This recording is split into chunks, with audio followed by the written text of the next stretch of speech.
9 conseils d'économie pour faire ses courses, c'est ce qu'on va voir ensemble dans cette nouvelle vidéo. Bienvenue à toi dans cette nouvelle vidéo, c'est un plaisir de te retrouver aujourd'hui et aujourd'hui on va voir 9 conseils d'économie pour faire ses courses.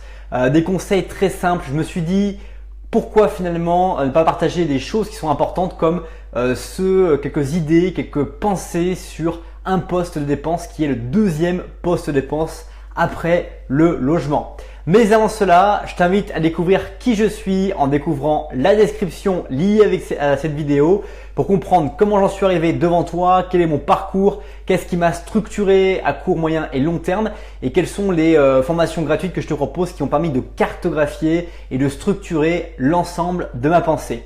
Juste avant qu'on démarre cette vidéo, je t'invite à répondre à cette question, à noter la réponse dans un coin de ta tête ou sur un bout de ta table parce qu'elle va être aussi le fil conducteur, cette question, de l'ensemble de cette vidéo.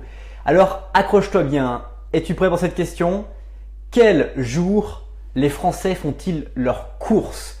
Quel est le jour principal pour lequel les Français font-ils leurs courses? Tu as une réponse sur 7 possibles, je te laisse imaginer. Donc note la petite réponse dès maintenant et on verra ensemble dès la fin de cette vidéo quel est le jour auquel les Français font leurs courses.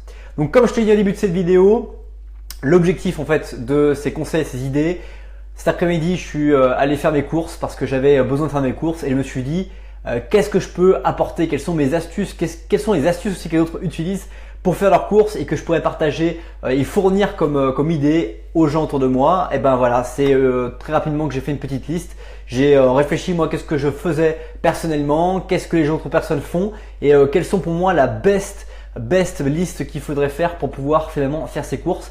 Et c'est ce que je partage avec toi dans cette nouvelle vidéo. J'invite et je salue Damien en direct dans ce live Facebook. J'invite et je salue Kimberley, bienvenue à toi, Julien Niel. Bienvenue à tous dans cette vidéo, merci d'être présent. Premier conseil que je partage avec toi quand tu vas faire tes courses pour faire des économies, c'est d'avoir fait un inventaire de ton stock. Il ne sert absolument à rien d'acheter 10 fois la même chose ou de racheter quelque chose que tu n'as pas encore consommé et qui en plus peut arriver à être périmé dans quelques jours. Donc ça c'est important, l'inventaire de ces courses ça veut dire ouvrir le frigo, ça veut dire ouvrir les tiroirs, etc. pour pouvoir regarder et comprendre qu'est-ce que j'ai aujourd'hui à acheter complémentaire ou qu'est-ce que je n'ai à pas acheter parce que je n'ai pas encore écoulé mon stock. Ça c'est un point important qui est souvent négligé mais qui peut faire la différence si tu veux faire vraiment des économies. Deuxième conseil, c'est prévoir les menus de la semaine et éventuellement faire une liste. Les menus de la semaine sont importants parce qu'ils permettent de globaliser, de comprendre combien de volume on a besoin. Par exemple, ça peut être des œufs. Si j'ai prévu de faire une omelette, de faire des œufs au plat, de faire des choses dans la semaine sur différents jours, je vais avoir besoin d'une certaine quantité d'œufs, encore plus si je suis en couple, si j'ai des enfants, etc. Donc évaluer finalement et d'avoir des grandes tendances, des menus préférés des enfants, d'avoir des tendances sur les menus un peu de tout le monde et soi-même sa volonté pour pouvoir vraiment choisir facilement le menu qu'on veut et avoir une liste très sérieuse. Troisième conseil, c'est de manger avant d'aller faire ses courses. Quand on a le ventre plein, on va moins avoir tendance d'acheter des conneries, des choses qui ne sont pas du tout au programme. Et du coup, on va pouvoir faire sûrement des économies parce que les choses qu'on va acheter, ça va être les sucreries, les bonbons, les rayons chips, on va acheter des chips qu'on va peut-être même déguster tout de suite. Ça va être aussi peut-être des chocolats, des choses comme ça, des Kinder Bueno et tout ce qui passe par le Kinder. Et finalement, en fait, on va se goinfrer de choses qu'on n'aurait pas mangé si on avait été rassasié avant d'arriver pour faire les courses.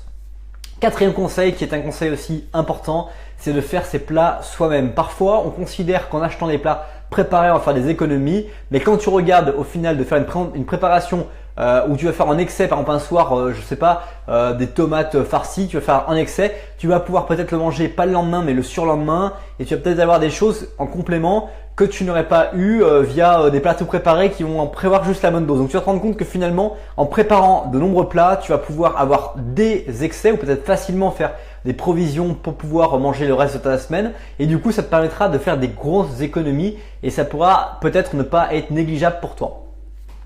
Ensuite, cinquième conseil que je partage avec toi, c'est acheter en grande quantité et conserver si c'est possible. Il y a plein de formats qui sont maintenant dits familiales. Il y a des quantités que tu peux acheter. Alors sur les fruits et légumes, c'est toujours un peu délicat. Surtout si tu consommes du bio parce que tu vas avoir des fruits et légumes qui vont avoir une date de péremption naturellement, on va dire, préparée. Et du coup, bah voilà, ils vont vieillir très rapidement sous l'effet de la chaleur ou de la saison à laquelle tu es. Par contre, tout ce qui va être produit qui va être un petit peu, qui peut durer plus longtemps, et ben là, achète en grande quantité, ça permettra de faire des économies, c'est souvent beaucoup moins cher. Et c'est d'ailleurs, ça m'amène à un autre conseil un petit peu lié à tout ça, c'est de regarder les prix au kilo ou au litre et pas des prix en fait au gramme, etc. Souvent, tu as des petites étiquettes, tu vas marquer les prix au kilo et ça permet d'être un bon indicateur pour voir si du coup tu peux faire une affaire en achetant en plus grande quantité. Ensuite, sixième conseil, c'est profiter des bons de réduction. Alors attention, je rappelle que le livre Influence et Manipulation, qui est un livre absolument génial et que je te conseille de découvrir dans ces prochains mois, dans ce livre-là, il parle bien que les programmes de fidélité sont souvent des grosses problématiques. Par contre, les bons de réduction avec des magasins qui n'engagent absolument à rien et qui vous permettent de faire des économies considérables, des 4 euros, des 40 euros d'achat, donc ça veut dire 10% finalement des 40 euros d'achat. Donc des réductions qui sont pas à négliger, qu'il faut soigneusement repérer. Et naturellement, les buts des supermarchés, etc., c'est de te faire revenir pour acheter au volume à court, moyen et long terme, car ils savent que si toutes les semaines tu achètes, bah, tu as potentiellement la possibilité d'acheter 56 fois par an et donc du coup c'est juste extraordinaire.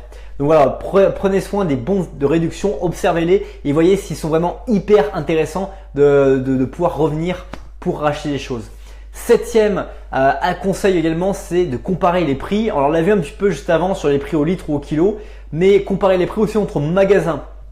On verra aussi dans le dernier conseil, parce que là c'est le septième conseil, comparer les prix. On verra aussi une astuce très puissante, mais comparer les prix c'est bête et méchant. Mais parfois on va vouloir aller dans des magasins qui sont beaucoup trop à proximité de chez soi, quitte à payer 2-3 euros pour des produits qui sont pas de très bonne qualité, alors que si on avait fait 200, 300 mètres ou 400 mètres plus, eh ben on aurait pu acheter pour moins cher et de meilleure qualité. Donc franchement, ça vaut la peine de se poser la question et d'automatiser une fois qu'on a réfléchi le processus, parce qu'on va par automatisme faire ses courses chaque semaine, on va dans les mêmes supermarchés et du coup ça peut être intéressant de faire une consultation ou de remettre en question parfois son système pour pouvoir finalement considérer si c'est toujours d'actualité ou si c'est toujours le bon système qu'on est en train d'utiliser.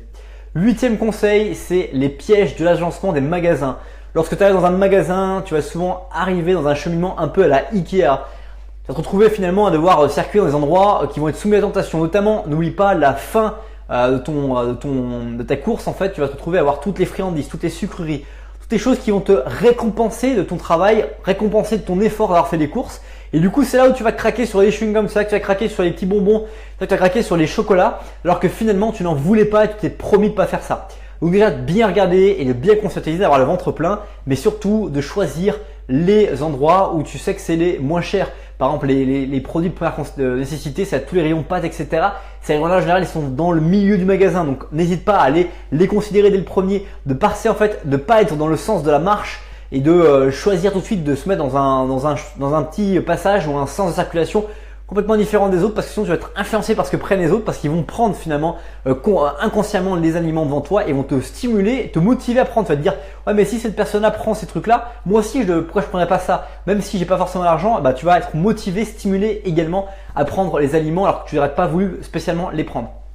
Et ensuite, neuvième et dernier conseil, eh bien, c'est d'éviter l'épicerie de quartier. Nous à Lyon, je sais pas comment on appelle ça dans les autres villes de France, on appelle ça les tunards. Voilà, le tunisien en fait, où tu peux l'acheter de 24h/24 des produits, c'est génial. Par contre, c'est vrai que les prix, bah, c'est absolument extraordinairement cher, extrêmement élevé. C'est normal, le mec, il vous fait payer finalement sa qualité de service, ou en tout cas son service qui est possible tous les jours ou toutes les horaires de la vie.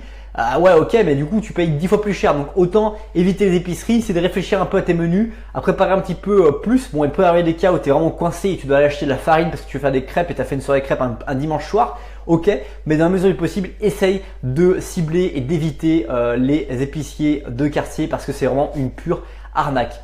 Voilà, c'est déjà la fin de cette vidéo, j'espère que ça t'a plu.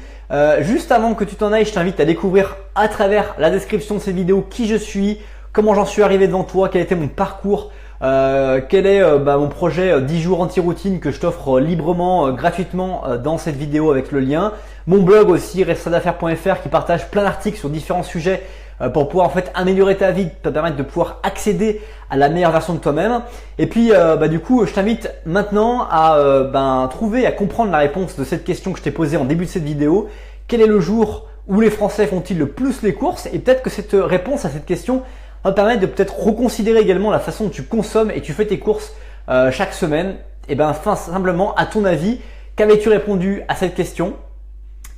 J'espère que tu avais répondu samedi. Aujourd'hui, 22,4% des Français font leurs courses le samedi. Ça représente juste 15 millions de Français qui font leurs courses le samedi. Juste après, en fait, en deuxième position, c'est le vendredi qui est à 21%. Les Français font leurs courses le vendredi soir entre 18 et 23h, parce qu'il y a des supermarchés qui sont ouverts jusqu'à 23h.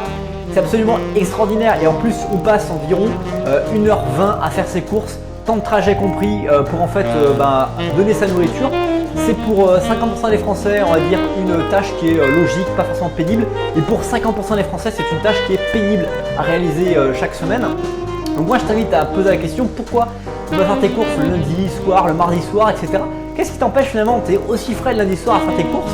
Et qu'est-ce qui t'empêcherait de faire tes courses le lundi soir pour finalement aller peut-être plus vite dans tes courses, être moins gêné à la caisse, de pouvoir être plus tranquille, plus on va dire serein, et pour que le vendredi soir et le samedi soir tu puisses amener tes enfants au cinéma par exemple, ou aller te promener lorsque les personnes sont en train de faire des courses. Voilà, c'était juste simplement la réponse à cette question. Si tu as aimé cette vidéo, je t'invite à cliquer sur le pouce bleu comme Kimberley le fait dans ce live Facebook. Je t'invite à partager cette vidéo à travers le bouton qui se trouve autour de cette vidéo. Et puis éventuellement me dire dans les commentaires qu'est-ce que tu as appris, qu'est-ce que tu as découvert, ou qu'est-ce que tu peux appliquer dès aujourd'hui en faisant tes courses, qui t'a donné envie à cette vidéo de me dire tiens, moi aujourd'hui j'ai envie de changer, j'ai envie d'essayer quelque chose d'autre. Voilà, je me donne cette chance, je me donne ce cadeau d'essayer une nouvelle façon de consommer et puis surtout d'investir le deuxième poste de dépense de ma vie, qui est les courses après le logement, en consommant de manière complètement différente. Voilà ce que je vais te fournir aujourd'hui dans cette nouvelle vidéo comme idée, comme astuce, comme pensée pour remettre en question ton quotidien. J'espère que ça t'a plu. En attendant, je te souhaite de continuer l'aventure en allant sur le blog responsabledaffaires.fr ou en retrouvant et en essayant de te défier avec le défi anti-routine 10 jours à travers le lien dans la description de cette vidéo. Merci à toi pour le temps que tu m'as consacré. Passe une très bonne suite des journées. Je te dis à bientôt.